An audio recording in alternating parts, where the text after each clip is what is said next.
Hi friends, नमस्कार। जय जगन्नाथ। आज महाविषुव संक्रांति बा पणा संक्रांति और ओडिया नववर्ष उपलक्षे आपण मानक अनेक अनेक शुभेच्छा और शुभकामना। आज जेहेतु पणा संक्रांति प्रति ओडिया घरे घरे पणा प्रस्तुत करा जाए और पूजा मध्य करा जाए। तेणु जेहेतु आज पणा संक्रांति आम घर भी पणा प्रस्तुत करिचु आ केमती कोन पणा करिचु आपण मानक पाखरे भाबिली शेयर कर नेबी। आ जदि आपण मानक भल लागे तले वीडियोटी दयाकरी लाइक करेंगे, शेयर करेंगे एंड सब्सक्राइब करने। ताहले फ्रेंड्स चलन देखा केमती कौन आम पणा प्रस्तुत करुचु। फ्रेंड्स जेहेतु आज पणा संक्रांति पणार मजा निहाती नेबा। एमिति भी तो बेल तो साधारणतः पेट थंडा रखे। आगक तो खरा दिन आसूची, खरा आरंभ हो गलानी। ये खरा दिने बेलपणा हेउ बा जेकोसी पणा पीले आमको टिके आश्वस्ति मिलता है। तेणु आज पणा संक्रांति रे मु दुई प्रकार पणा आपण मानक पाखरे शेयर करी। मु एठारे बेलपणा प्रस्तुत करी। आ जो मैंने बेल को भल पाती माने बेलर बास्ना समस्त को भल लगे, जन जन को भल लगे। तेणु विभिन्न फल सहित क्षीरर पणा आपण मानक पाखरे एठी शेयर करी। ताहले चलतु देखिबा बेलपणा और क्षीरपणा।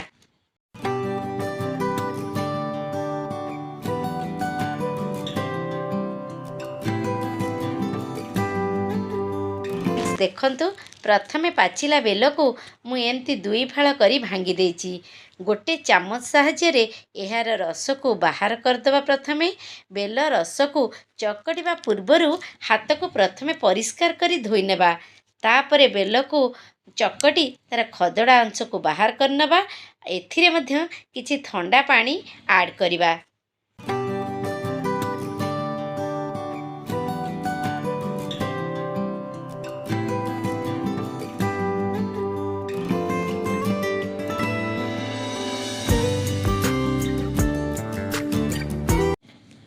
एथिरे स्वाद अनुसार चीनी बा गुड़ ऐड कर परिबे।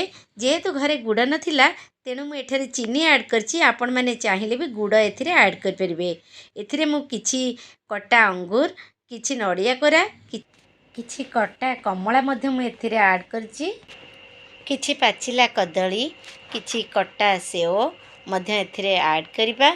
किछि डालिंब, किछि छेना मध्य एथिरे ऐड करिबा।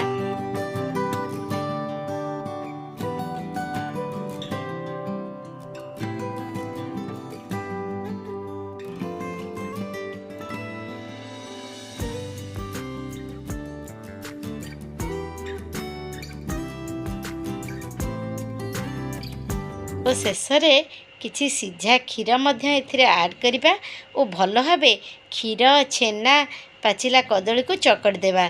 जेपरिकी सब भल भाबे मिसी जिवो, जहा फल रे पणार मध्य स्वाद आहुरी अधिक बढ़ी जिवो।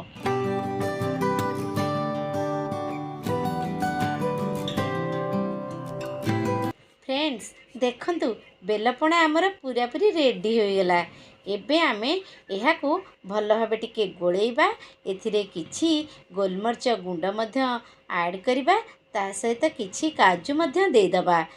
एहाकू पुणी आउथरे भल भाबे गोलेइबा। देखंतु बेलपणा आमर वर्तमान पूरा पूरी रेडी हो गला। एबे आमे टिके एहाकू एमती सजे दबा।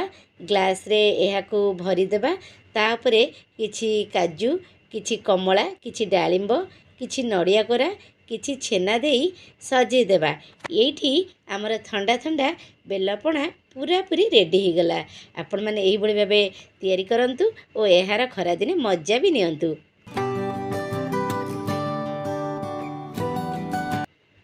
एबे आमे नेक्स्ट पणा बनेबा जहा कि क्षीरपणा।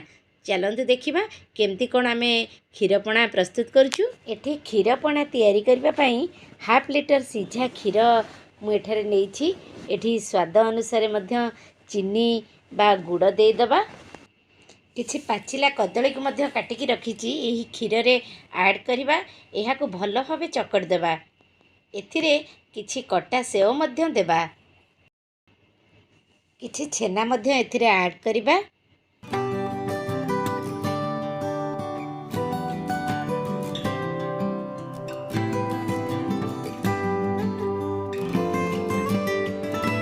किछि डालिंब और कमला मध्य एथिरे ऐड करिबा।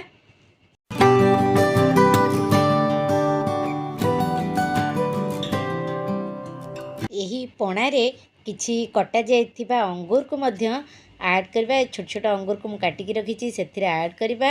କିଛି ନଡ଼ିଆ କୋରା ମଧ୍ୟ ଏଠାରେ ଆଡ଼୍ କରିବା। ତା ସହିତ କିଛି ଗୋଲମରିଚ ଗୁଣ୍ଡ ମଧ୍ୟ ଏଥିରେ ଆଡ଼୍ କରିବା।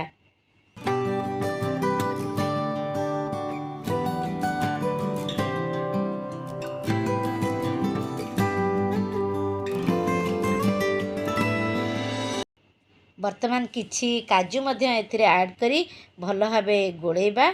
ଆଉ ପୁରାପୁରି କ୍ଷୀର ପଣା ବର୍ତ୍ତମାନ ଆମର ରେଡ଼ି ହୋଇଗଲା। ସୁନ୍ଦର ପଣା ପ୍ରସ୍ତୁତ ହୋଇଯାଇଛି। ଏବେ ଏହି କ୍ଷୀର ପଣାକୁ ମଧ୍ୟ ଗ୍ଲାସରେ ଧୀରେ ଧୀରେ ଭରିଦେବା। ତା ଉପରେ କିଛି ନଡ଼ିଆ କୋରା ମଧ୍ୟ ଦେଇଦେବା। ଆଉ କିଛି ଛେନା ମଧ୍ୟ ଦେବା। କିଛି କଟା ଅଙ୍ଗୁର ଆଉ କଟା ଯାଇଥିବା କମଳା, କିଛି ଡାଳିମ୍ବ, କାଜୁ ଦେଇ ଭଲ ଭାବେ ସଜେଇ ଦେବା।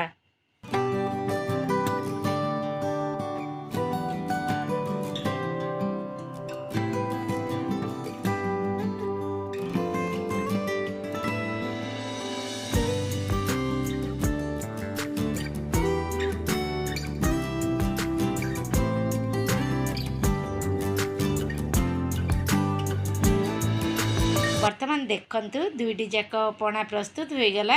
ଆପଣମାନେ ଏହିପରି ପଣା ଘରେ ତିଆରି କରନ୍ତୁ। ଖରାଦିନେ ଏହାର ମଜା ମଧ୍ୟ ନିଅନ୍ତୁ। ରହିଲି, ନମସ୍କାର, ଜୟ ଜଗନ୍ନାଥ।